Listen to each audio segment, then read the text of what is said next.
உங்களுக்கும் எனக்கும் தேவன் வைத்திருக்கிற ஸ்தானம் குமாரன் என்கிற ஸ்தானத்தை கர்த்தர் நமக்கு வைத்திருக்கிறார். அல்லேலூயா, ஆமென்.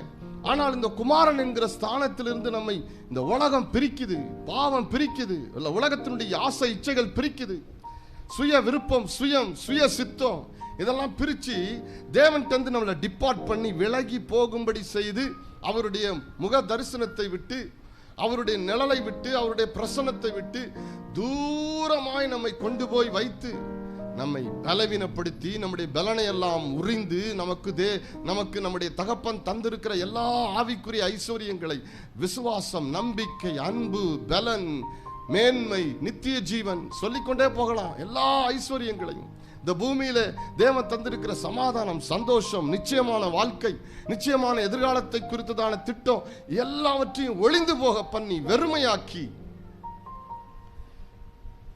நம்மை கூலிக்காரர்களில் இன்னும் கொடுமையாக அடிமை என்ற நிலைக்கு நம்மளை தள்ளுது.